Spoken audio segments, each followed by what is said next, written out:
What's your prediction for the fight then? Prediction? Yes, prediction. Pain. Congrats to the best pound-for-pound fighter in the world. Naoya Inoue successfully defends his titles, knocking out Nery in 6 rounds. And he's very active. He's already setting the title defense for September. Terence Crawford has won titles in 3 different weight classes, also has been undisputed 2 times, but he's not as active as Inoue. And the reason is, I know it's the politics of boxing, but still, he hasn't been as active as Inoue. And Canelo has been undisputed in 1 weight class. He's very active, but I think Inoue victories are more impressive at this point than Canelo Alvarez's. Now, in this fight with Nery, Inoue got dropped.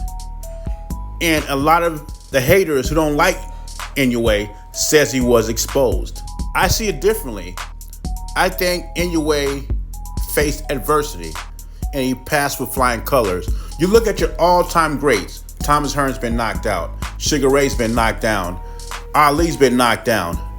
Chavez has been knocked down. And the list goes on. Any one of your favorite legend, all-time great fighters in the past have faced adversity, been knocked down and knocked out. A difference between a good fighter and a great fighter, the great fighters overcome the adversity. They overcome the knockouts, the knockdowns. They come back even stronger, and that's what Inoue did in this fight.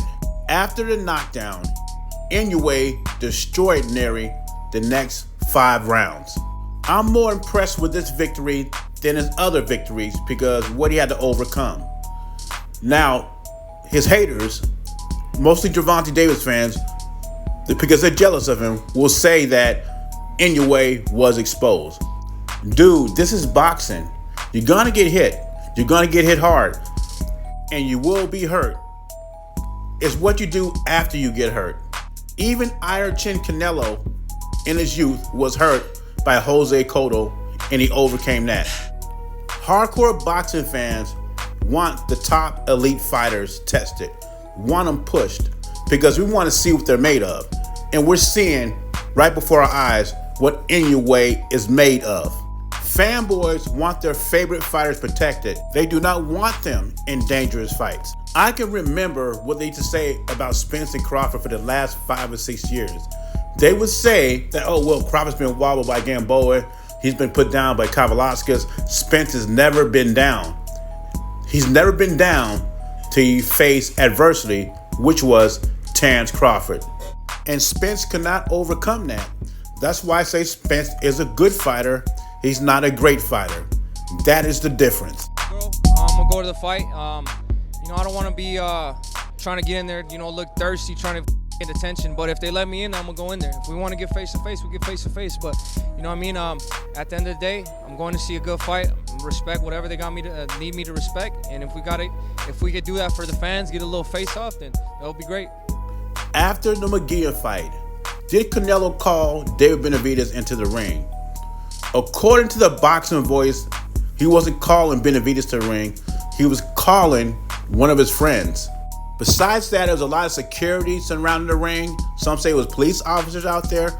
So I don't think it was any way that David Benavidez would get in the ring with Canelo. Now, some of the Canelo fanboys say they're disappointed in Benavidez because he didn't even try to get in the ring. He at least should have tried to get in the ring. But I got news for you. Benavidez was not going to get in that ring. Canelo was not going to let him get in that ring unless he had $200 million to pay him. And I think the only way, a lot of people say Canelo deserves the money, and if he can get the money, he deserves it. And the only one in boxing that can afford a purse like that is Turki Al-Sheikh. But Turki Al-Sheikh seems like he's more interested in a Crawford-Canelo fight.